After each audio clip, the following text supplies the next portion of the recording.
On this episode, we have Sudha Raghunathan, Carnatic vocalist and Padma Bhushan awardee. Namaste, I'm Sudha Raghunathan, Carnatic music exponent and film playback singer. I have been asked to express my thoughts about the legendary musician, the doyen of music, the diva, the one and only Bharat Ratna, Dr. MS Subbulakshmi Amma. Let's start at the very beginning. My first impressions about MS Amma's music. When I was very young and I used to play with my toys, in the background I would always hear the Venkatesha Suprabhatam and the Vishnu Sahasranamam being played at home every day in the morning. So as I got ready to go to school, I was studying at Sophia's in Bangalore then. I would happily hum along, and that was how I got so familiar with the Venkatesha Suprabhatam. In my own little way, MS Amma became my friend. I would bring flowers for her picture. I would just toy around with her photograph, which was on the gramophone player, and just grew up with her music. Having heard her music at that impressionable age, I think made a great difference. I always wanted to see the owner of that divine, penetrating voice. But it happened much later, when I was perhaps 19 or 20 years old, and I was with my own guru, the esteemed Sangeeta Kalanidhi, Padma Bhushan, M.L. Vasantakumari Amma. MS Amma and MLV Amma were friends, and they would meet up occasionally over a cup of coffee to chat about the compositions that they were rendering at that point of time in their career, I guess. So on one occasion, I went with my guru to MS Amma's house, and I was introduced to her as a scholarship student. And I remember that particular trip was to learn the Purandaradasa Kriti, Sharanu Siddhi Vinayaka, into Raga Saurashtra. Now about my own understanding, perception, and, if I might say, appreciation of MS Amma's music. Over the years of my singing and performing, these impressions have changed multifold times because I was able to look at her music more discerningly. I observed the nooks and corners of the flow, of all the crevices which she polished with her music, the fineness and the finesse in her delivery, and how it was all embellished by her voice modulations. I particularly admired her perfection in the way she expressed the lyrics and the diction, whichever language the song might have been in. Her mellifluous voice definitely had a touch of a divine aura, and I could almost always feel the presence of whichever god she was singing to. That was the connectivity between her music and the lyrics and the way she sang it with so much of bhava and emotion. MLV Amma used to admire that perfection, used to admire the bhava and the adherence to Shruti. Now I come to the point of perfection in MS Amma's music. She usually sang with a vocal support, which was either Srimati Radha Vishwanathan or Srimati Vijaya or Srimati Gauri Ramnarayan. And hence two voices had to blend like one voice. And I'm sure all of us understand how much of practice, perfection, attention, and alertness that exercise requires. Whatever they put together behind the screen with their practice at home, we don't know about that. But when it finally came on stage and was delivered, it was just simply perfect to the T. Also, there's another point that I have observed, which is the bandwidth of her audience. She was able to reach out to all age groups, from a child to an 8-year-old, and was also able to reach out to people who never knew the language she sang, be it Tamil, Kannada, Telugu, Marathi, Hindi. I mean, she would sing to an audience in Bangalore in Tamil and yet, was able to hold the audience. Again, she would sing a Dasarapada in Chennai and people would just be glued to their seats. I think that was because there was a striking combination of her presence and the presentation. To match these two traits equally is very rare. And I probably arrived at an inference that, she was able to touch a sensitive chord within people because of that divine grace. What is MS Amma for me in 3 simple words?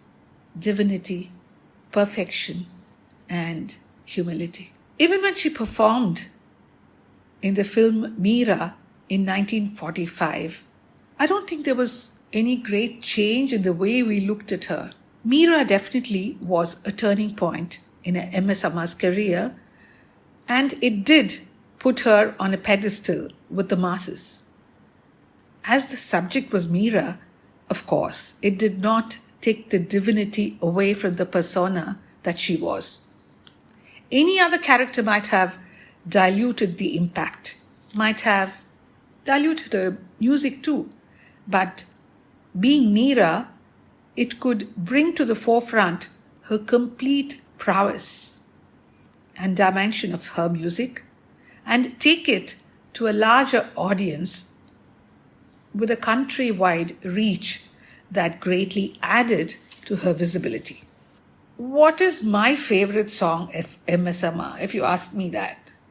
I think almost every song that she sang, every composition that she touched, there was something magical about it.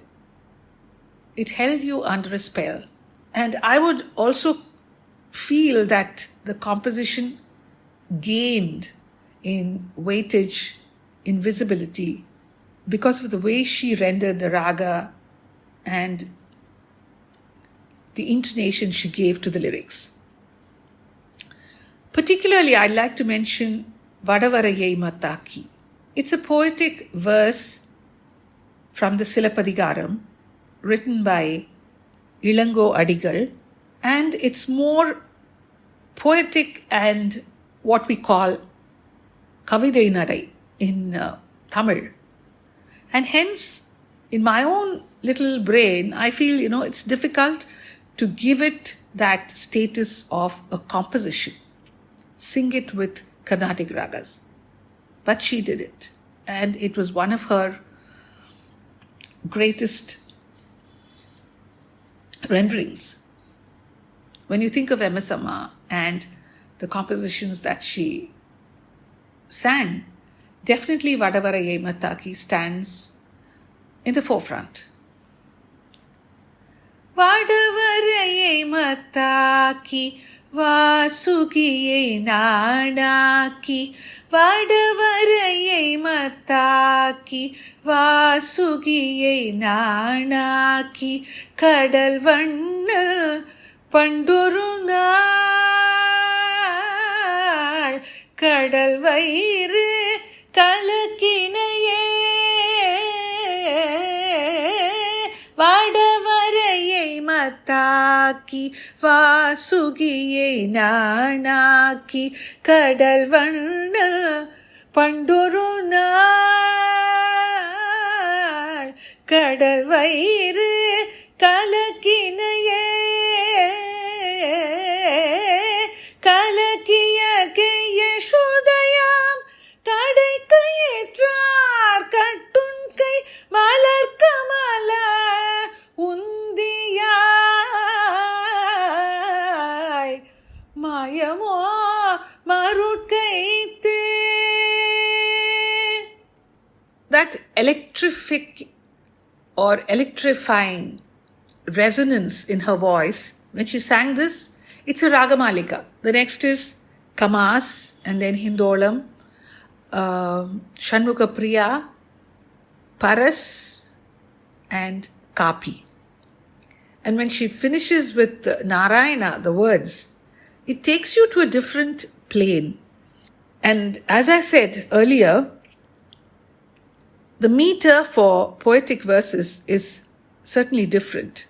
And it's a challenge to sing it so effectively with the right musical intonations. The ragas were so aptly chosen, structured beautifully with embellishments, and so beautifully knitted. It was seamless the way one raga moved to another, full of Sringara and Bhava. A stand-alone composition, without doubt. Besides this Kriti, I would definitely speak about the Annamacharya Kritis that she popularized. She took it up as a project, and setting notation to so many of Annamaya's compositions is certainly not an easy task. Of course, Sri Kadainallur Venkatraman sir was with her to set the music to the lyrics. Yet I feel, it was just the singing which made these compositions so timeless. Bhavayami Gopala Balam Manasevitam Tatpadam Chintayeyam Sada Bhavayami Gopala Balam Manasevitam Tatpadam Chintayeyam Sada. Kati ghatita mekhala Kachitamani gantika. You can feel almost the raga devata when you hear her sing. And automatically, as a musician, whenever I listen to any of her kritis, I always yearn to learn that kriti. It's not possible to completely take in her repertoire, definitely not. But we do try to learn as much as possible because they are like textbooks, left for eternity, be it MSM's compositions or, the compositions sung by MSM or sung by my own guru MLV Amma. Any reference you need for Orangashai, for Baru Krishneya, for Darini Telusukonti, you have to go back to MSM or MLV Amma. So too, when we talk of the Trinity women, of course, D.K. Patamallama, they were three giants. And I think they gave such a wonderful status to Carnatic music, which was, I believe, till then kind of dominated by male musicians. MSM's Tukras, which traversed so many languages, she widened her repertoire by adding Tukras, the more devotional aspect of songs, which are added towards the end of the concert. She brought in a new dimension to her already large repertoire with the inclusion of different languages, Malayalam, Marathi, Gujarati, Bengali, and of course different poets, Tulsidas, Surdas, along with the core compositions of the Trinity. As one who brought so much variety with her tukadas, I think it helped to gain immense popularity. Now about the person. How important was MSM to me? She was a guiding force, a Manasika guru. You think of her as a guru and refer to her music at any point of time. That was always there, and it hasn't changed and will never change. While I was younger, I think the emotion or the feeling in me was more of awe. But as I grew up and chiseled my art form and tried to perfect it, I was able to look at her music from a different dimension, able to understand and appreciate all its nuances and beauty. And right now, I feel it's more a celebration. I'm able to relate to it even more as I mature. She is one musician who will stand beyond time, centuries, and generations of musicians. It is probably just the way we look at her that could change. In my generation, we saw her, we met her, we listened to her music live and experienced it differently. The generations after me probably will look at her music as history, but nevertheless celebrate that history, just as in we celebrate Tyagaraja, Tansen, Mozart, and Beethoven. Has MS Amma's performances, or shall we say the voice, the tonal quality, all of it, did it evolve and change over the years? That's one aspect we can look at analytically. Performances definitely go through an evolution process in a person's career, especially when the profession or the career spans a period of 5 to 6 decades. There would be changes in the energy level, the verve, the delivery, the voice, the throw, the resonance. Definitely presentations can't be the same and cannot be compared like how it was when she was 30 or when she was 50.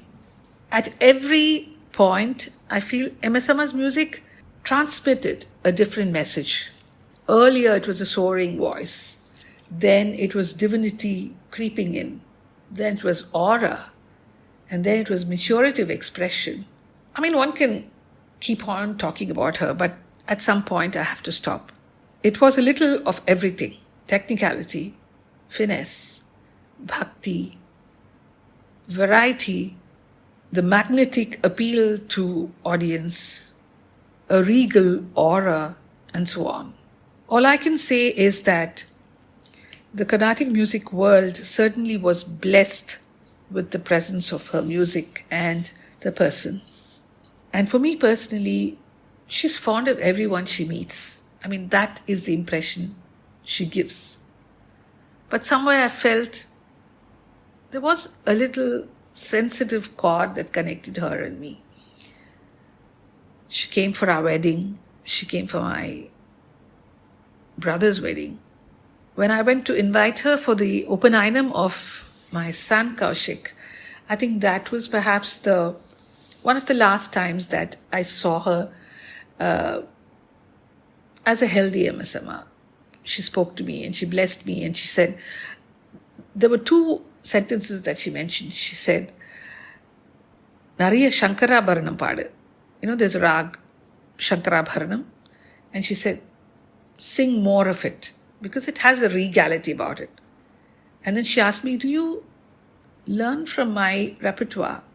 I said, yes. So then she said, sing exactly like how I sing and practice, focus. And that's what I've been doing. I'm blessed to have been given an opportunity to talk to all of you through this podcast about Bharat Ratna, MS Subbulakshmi Amma, on the occasion of her birthday on September 16th.